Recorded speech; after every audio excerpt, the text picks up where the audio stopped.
Salve, salve, meu querido ouvinte do Ponto P da Rádio Guarujá. Retornamos nesse segundo bloco do programa com uma presença ilustre. Nós temos aqui o presidente da Fundação Catarinense de Cultura, Rafael Nogueira, que mais uma vez, né, nos dá a honra de vir aqui conversar conosco sobre um assunto, meu Deus, cultura. Bom demais! E a cultura catarinense, gente, está cada vez mais brilhante e cada vez mais dando frutos, porque o trabalho é árduo. Eu sei disso, eu tenho acompanhado desde a época que Rafael assumiu o cargo e tem muita coisa acontecendo. Então, Rafael nos deu a honra de vir aqui para conversar com a gente. Agora, deixa eu te apresentar direitinho, Rafael, porque além de presidente da Fundação Catarinense de Cultura, gente, ele é curador do Clube Ludovico, a gente já fez entrevista sobre esse clube, inclusive, professor do Centro Universitário Católico Ítalo-Brasileiro e colunista do jornal O Dia Online. E deixa eu te falar que as colunas dele arrasam. E essa semana eu até pedi autorização para o Rafael para começar essa entrevista falando sobre o tema dessa última coluna dele. Porque, gente, vamos falar de cultura em Santa Catarina, mas o que é cultura? Você sabe o que é cultura? Como você identifica a cultura? Rafael fez uma coluna essa semana falando justamente sobre isso. Rafael, seja muito bem-vindo, querido. Você é uma Muito obrigado. presença mais do que esperada aqui no Ponto P. Tenho certeza que os nossos ouvintes estão muito felizes em te ouvir. Vamos falar primeiro sobre essa tua fala sobre cultura, esse teu discurso? Vamos lá. Primeiro, obrigado pelo convite. Mais uma vez, sempre agradável estar aqui no Ponto P. Valeu, Patrícia. A questão da cultura é muito interessante porque o conceito dela é difícil da gente fixar. Tem um amigo meu que escreveu um livro só sobre isso, ele reuniu 500 conceitos. Então, assim, não é nada fácil, 500 definições de cultura. Mas a gente que está trabalhando diretamente com a área tem que mostrar qual que é a nossa visão, né? Nós temos que dizer qual que é a nossa visão. Aí, antes de eu dizer, nesse artigo de jornal que você se refere, o que é cultura para mim, o que eu posso dizer, eu preferia, assim, uma sondagem das confusões que estão mais acontecendo aí. Então, foi mais um artigo de quase como o que não é cultura, né? Então, a gente tem, na política pública cultural, Patrícia, a gente identifica aquela polarização ruim, porque eu já defendi também um texto meu que existe uma polarização boa, quando você tem, muitas vezes na política, uma predominância muito grande de uma ideologia, de alguns valores, só que na sociedade existe toda uma maioria silenciada e sem representação adequada, é interessante que reapareça o outro lado para existir um polo e a democracia fica assim mais saudável, ainda que haja conflitos, porque aprender a lidar com conflitos com o divergente, com aqueles que discordam da gente, é uma lição que todo mundo que vive numa democracia deve saber, deve aprender, né? A democracia não se faz sem democracia. Mas o que eu tenho visto de confusão? O que seria a má polarização? Ela acontece quando esses grupos políticos querem mais explorar a dor, mais explorar as dificuldades para fins eleitoreiros ou para fins econômicos do que propor efetivamente soluções para as questões que nos aparecem. Então, quando a gente vê, por exemplo, que existem gestores culturais, muitas vezes alinhados com partidos de esquerda e às vezes frontalmente verbalizam que são de esquerda, a gente pode identificar algumas questões que são colocadas pela direita como problemas. Então, a direita costuma reclamar de que muitos exagera no recurso para a cultura. Eu que sou da cultura não reclamaria disso. Por quê? Porque aí eu posso fazer mais coisa pela cultura, mas a direita em geral fala. É muito recurso para a cultura e concentrado em poucos, muitas vezes em grandes players, né? Muitas vezes aquelas pessoas que para a direita poderiam vencer no mercado, porque já tem muito nome, tem muito público, e aí o Estado levaria mais recurso para essas pessoas, ou por outro lado, aquelas menos conhecidas seriam as mais alinhadas. Por quê? Porque existe um tipo de corrupção? Não estou nem falando disso, pode existir, só que eu não sou investigador de polícia, eu não sou do Ministério Público, não é isso que eu estou dizendo. Eu estou dizendo que pode existir no sentido de que o sistema cultural de hoje, ele foi construído, ele remonta sobretudo ao governo Dilma, que foi sendo construído lá, e, claro, Lula 1 e Lula 2 deram alguns passos nesse sentido. No governo Dilma, ele estruturou com esse nome, Sistema Nacional de Cultura. Então, é um grupo que sabe as regras, que sabe como captar, que passa um para o outro numa verdadeira rede quais são os segredos. A direita, por sua vez, ficando de fora, acha então que é tudo combinado. Por um lado, tem razão. Algumas coisas podem ser melhoradas e devem. Então é isso que eu estou falando, né? A gente precisa aprender a falar. Mas por outro lado, quando a gente chega e a direita fica falando, é mamata, né? Isso aí é só distribuição de dinheiro e é só gasto que poderia ir para a estrada, para hospital, para agricultura. Então, nesse sentido aí, já começa a entrar num desprezo pela política cultural. Então, eu tentei equacionar esses dois lados e dizer o seguinte: nós precisamos buscar uma liderança, né, exercer a liderança nas políticas culturais com equilíbrio, com moderação, tentando transformar cada vez mais esse ambiente em algo profissional, as regras claras para que todos possam conhecê-las e participar, para que a gente possa divulgar cada vez mais quais são as maneiras de poder acessar os recursos, para que a gente possa priorizar, aí sim, já começando a te responder a pergunta do que é cultura, priorizar aquela cultura que é uma herança dos nossos antepassados, porque nos dão identidade, aquela identidade coletiva que nos faz ser tais quais nossos antepassados, ou se nós somos imigrantes, se nós somos aqueles que vieram para cá contra gosto, para respeitar o local, por exemplo, aqueles que nos antecederam no local onde nós estamos. Eu tô agora, eu e você estamos em Florianópolis, e aqui tem toda uma tradição açoriana, tem tradição e o estado tem tradições as mais diversas, tradições indígenas diferentes e às vezes conflitantes entre si, tradições europeias as mais diversas, né? Alemã, polonesa, ucraniana, italiana. A gente tem tradições africanas aqui no estado. Então é um estado com uma riquíssima variedade. Mas não é só isso, né? Tem essa questão das identidades, elas se transformam em cultura por meio de festas, figurino, dança, música, para a área da criatividade, na comida, não é? Na gastronomia, eu adoro isso, né? Então eu acho maravilhoso. Então é um estado riquíssimo em cultura, mas existe também o outro lado da cultura, que é o da arte, e tem a arte que é também uma expressão, aí sim, ou regional, ou de um grupo étnico, uma expressão cultural, ou a cultura que é aquele de refinamento, aquela cultura quase que de competição, que quem não aprendeu desde cedo não consegue realizar. A cultura dos grandes músicos, dos grandes bailarinos. Nós temos aqui a aventura de ter Bolshoi, né? A gente sabe que não dá para decidir, quero ser bailarino e aprender em 5 minutos, que não vai.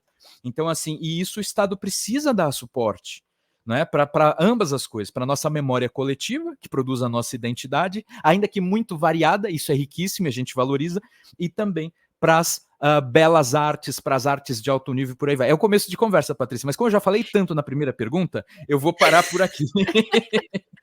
Não, acho o máximo a gente falar sobre o tema. Acho muito interessante, acredito piamente. Rafael, muita gente fala com relação porque é muito investimento em cultura. Eu queria até que tu ampliasse mais essa questão, porque sim, gente, cultura nunca é demais. Minha opinião, cultura nunca é demais, porque ela perpassa a questão de educação, de você pensar diferente. Essa questão, eu acho que a principal papel, né, Rafael, nessa questão da cultura, é tu poder pensar de forma diferente, porque cada cultura, como você falou, apresenta uma realidade diferente. Passa por aí? Exato. Claro, claro. No meu discurso, a Conferência Estadual de Cultura, de que fomos anfitriões na Fundação Catarinense de Cultura, nós convidamos delegados de todo o estado para participar de uma conferência na qual seria discutido justamente o futuro da cultura em Santa Catarina. E eu, como anfitrião, fiz um discurso de abertura, e no meu discurso de abertura, eu já usei essa frase que usei aqui agora, né, uma democracia não se faz sem democratas, e disse assim: portanto, nós da cultura sejamos exemplo. Eu disse assim, a cultura, ela é muito mais do que um gasto, porque a cultura, ela tem uma dimensão econômica que ainda está sendo compreendida. A gente sabe que existem pesquisadores de economia que estão desenvolvendo métricas do quanto a cultura desenvolve economicamente as regiões onde acontecem os grandes eventos ou pequenos eventos, e que métricas que estão sendo estudadas pelo Itaú Cultural, pela FIP, pela FGV, pela USP, entre outras universidades.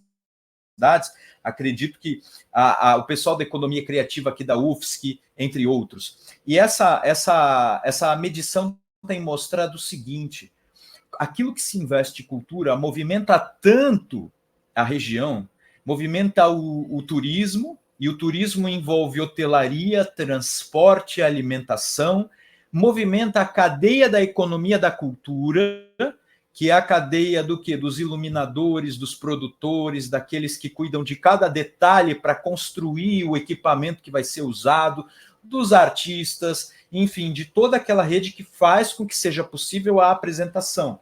Então, isso depois reverte num maior consumo de itens. Eu dei um exemplo ali da latinha. Isso faz com que o metal de Minas Gerais circule mais, com que o trigo lá, se for cerveja o caso, né?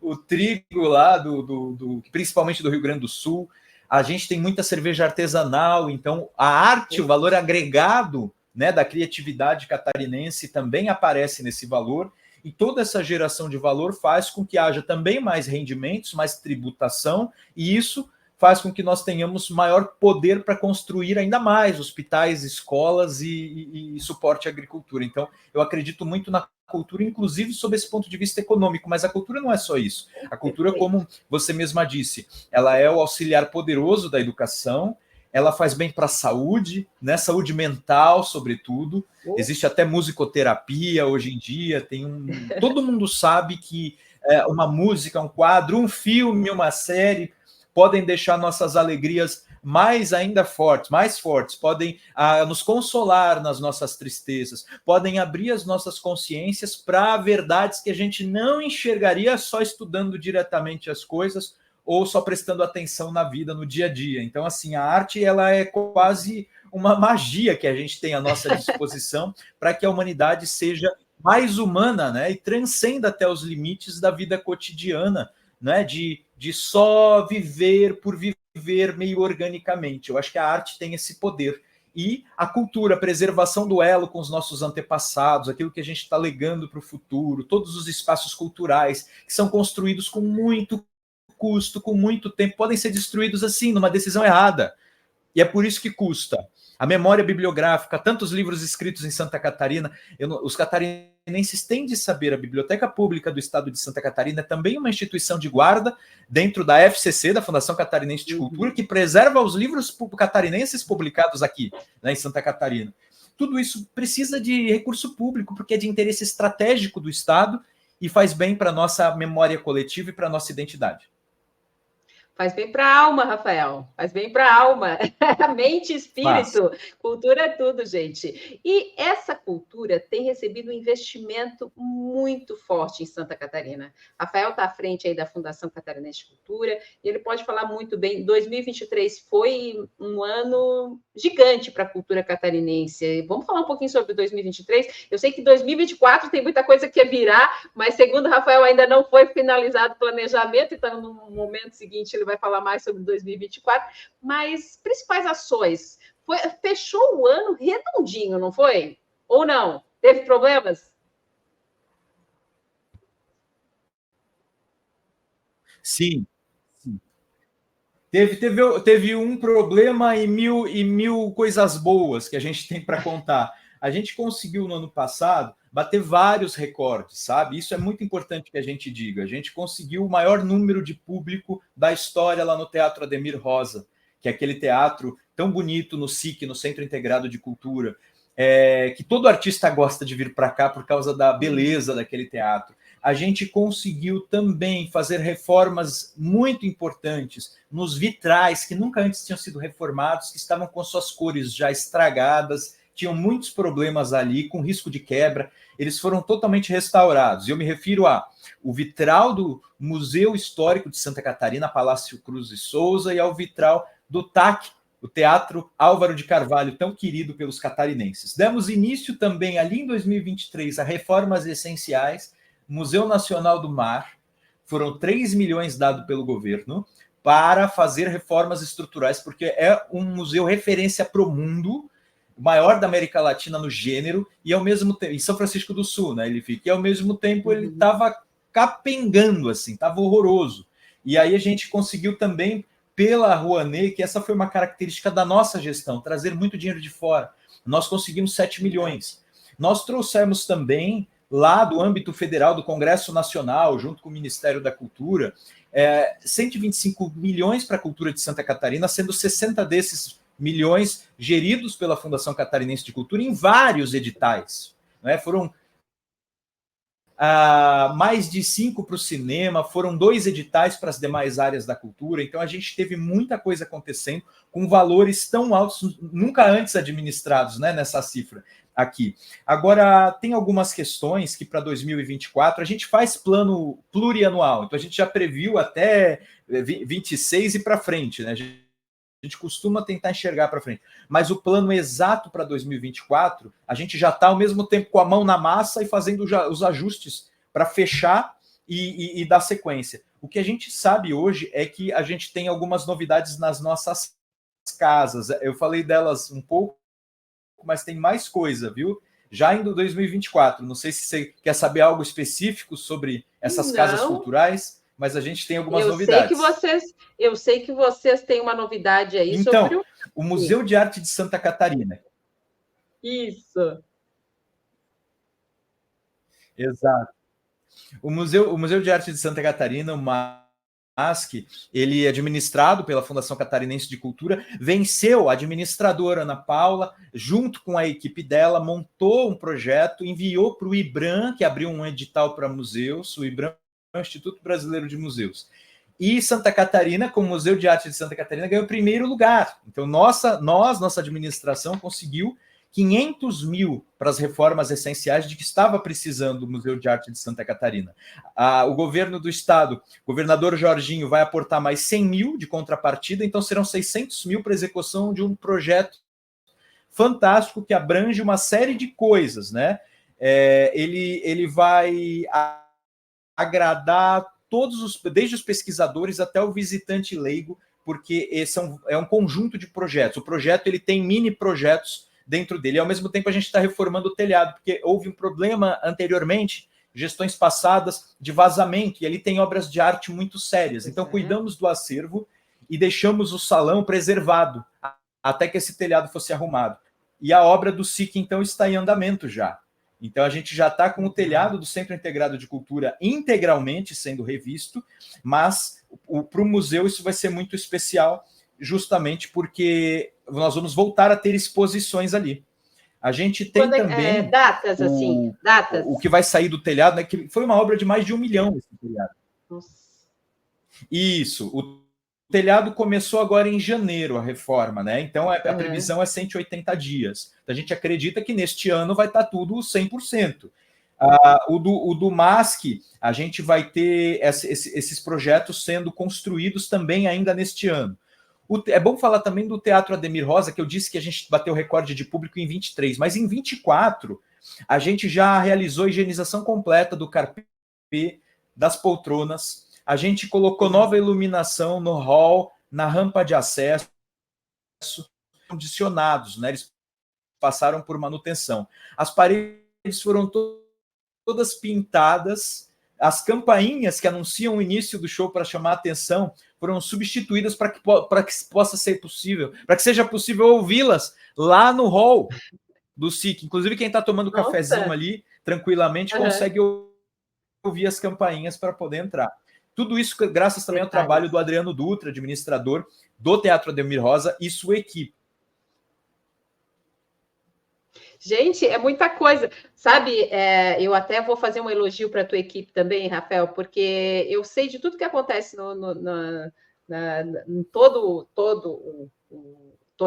todas as unidades, né, que são geridas pela Fundação, porque a Fernandinha, daí da Fundação, me manda semanalmente uma agenda completa, e eu faço questão de colocar aqui no ar sempre às sextas-feiras, porque fala sobre tudo que está rolando nessas unidades. E, inclusive, eu sempre faço um adendo nessa questão da gratuidade, cultura gratuita, muita cultura gratuita. Já existia, mas foi ampliada essa visão durante 2023, né? Eventos, exposições, muita coisa foi ampliada, não foi?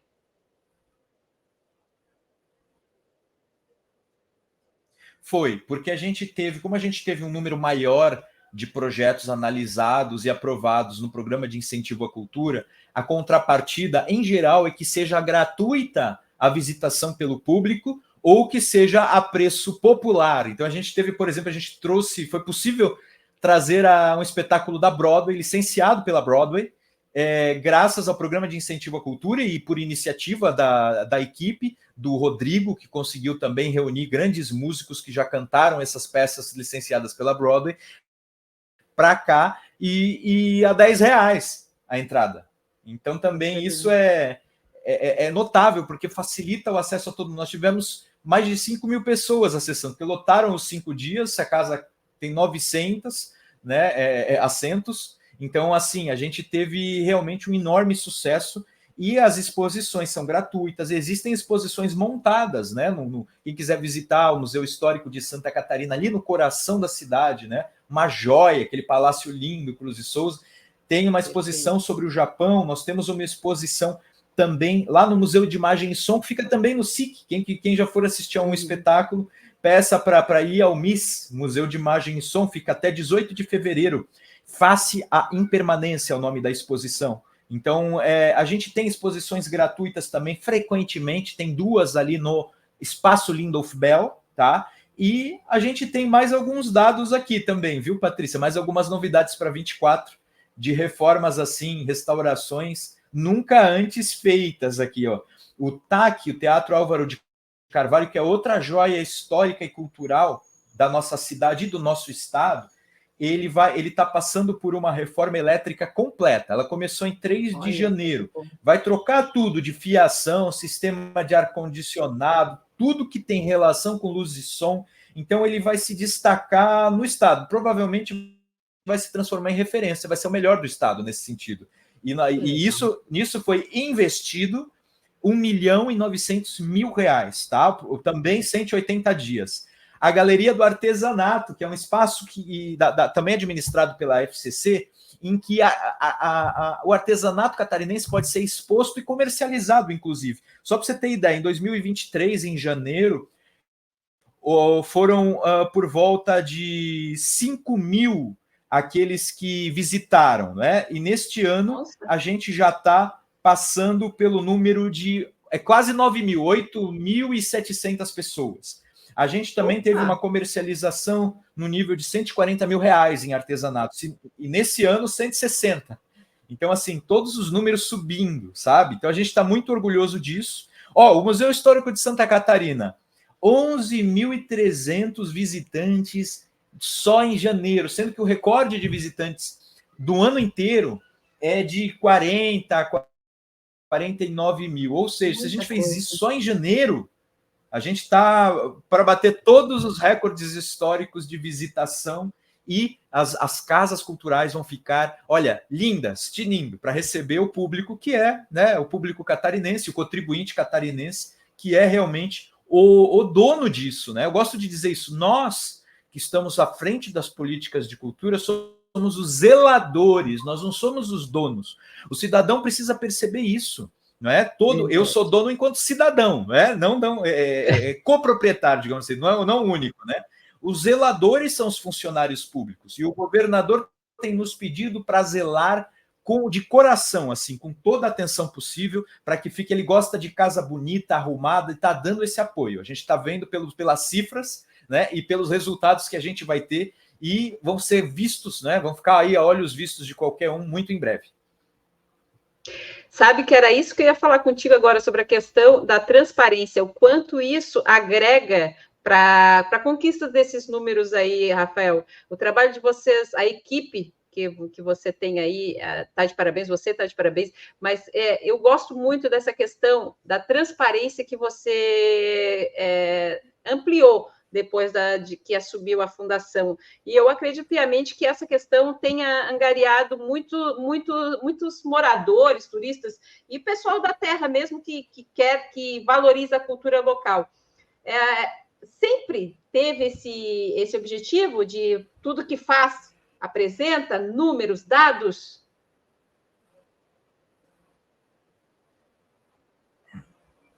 Olha, a gente está, na verdade, se concentrando muito nisso, sabe? É realmente um movimento especial, eu acredito, porque eu estou para lançar um programa, eu só vou contar para você, primeira vez que eu estou falando em público, olha só.